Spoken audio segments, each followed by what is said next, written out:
Hello साथीहरु, तपाईको नाम भोटर लिस्टमा छ कि छैन? हो साथीहरु, तपाईले आज म आफ्नो नाम भोटर लिस्टमा छ कि छैन कसरी चेक गर्ने भनेर सिकाउन गइरहेको छु। अब ढिलो नगरी भिडियो सुरु गरौँ। त्यसका लागि क्रोम ब्राउजरलाई ओपन गर्ने, त्यसपछि माथि सर्च बारमा गएर इलेक्सन कमिसन नेपाल लेखेर सर्च गर्ने। त्यसपछि यस्तो इन्टरफेस आउँछ। यो नै अफिसियल वेबसाइट हो। त्यसपछि यसमा क्लिक गर्ने। क्लिक गरिसकेपछि यस्तो इन्टरफेस आउँछ। अब यसलाई डेस्कटप साइजमा लिनुपर्ने हुन्छ। यसो गर्दा काम गर्न सजिलो हुन्छ। त्यसपछि यस्तो इन्टरफेस आउँछ। त्यसपछि यहाँबाट तपाईले विभिन्न कामहरु गर्न सक्नुहुन्छ।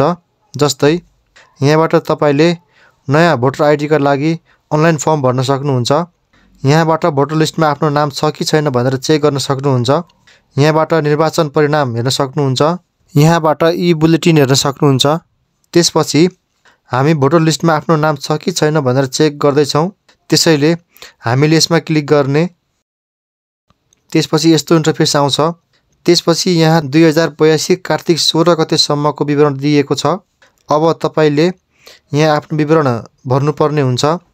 रातो टिक लागेको ठाउँमा अनिवार्य रूपमा भर्नुपर्ने छ। त्यसपछि अब आफ्नो प्रदेश छान्नुहोस्। त्यसपछि आफ्नो जिल्ला छान्नुहोस्। त्यसपछि आफ्नो गाउँपालिका नगरपालिका के हो त्यो छान्नुहोस्। त्यसपछि वडा नम्बर छान्नुहोस्। त्यसपछि मतदान केन्द्र छान्नुहोस्। यति भइसकेपछि यहाँ सबमिटमा क्लिक गर्ने। त्यसपछि यस्तो इन्टरफेस आउँछ। यहाँ सबै विवरण दिएको हुन्छ। एकछिन वेट गर्नु होला। लोडिङ हुँदैछ। लोडिङ भइसकेपछि यहाँ सर्चको अप्सन आउँछ। यहाँबाट तपाईले यसमा क्लिक गरेर आफ्नो निर्वाचन क्षेत्र पनि हेर्न सक्नुहुन्छ। अब यहाँ सर्चको अप्सन आएको छ। यसमा गएर तपाईले आफ्नो नाम सर्च गर्ने।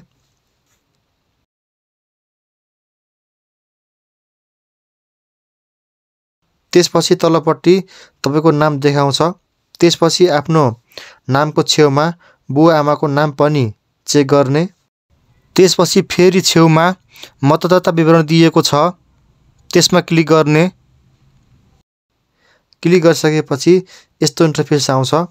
यहाँ तपाईले आफ्नो विवरण भरेर आफ्नो भोटर आइडी हेर्न सक्नुहुन्छ। अब यहाँ जन्ममिति वा नागरिकता नम्बर भरि सबमिट गर्नुहोस् भनेको छ। तपाईले जन्ममिति भरे पनि हुन्छ या नागरिकता नम्बर भरे पनि हुन्छ। सो म जन्ममिति भर्छु। मैले यहाँ जन्ममिति राखे। त्यसपछि यहाँ I am not a robot मा टिक लाउने। त्यसपछि तलपट्टि सबमिटमा क्लिक गर्ने। त्यसपछि तपाईको मतदाता परिचय पत्र भोटर आइडी देखाउँछ। त्यसपछि तलपट्टि प्रिन्टमा क्लिक गरी तपाईले आफ्नो भोटर आइडीलाई प्रिन्ट पनि गर्न सक्नुहुन्छ या स्क्रिनशट गरेर पनि राख्न सक्नुहुन्छ। साथीहरु, भिडियो कस्तो लाग्यो कृपया आफ्नो प्रतिक्रिया दिनुहोला। भिडियोलाई लाइक, कमेन्ट र शेयर पनि गरिदिनुहोला र मेरो च्यानललाई सब्स्क्राइब पनि गरिदिनुहोला। Thanks for watching this video.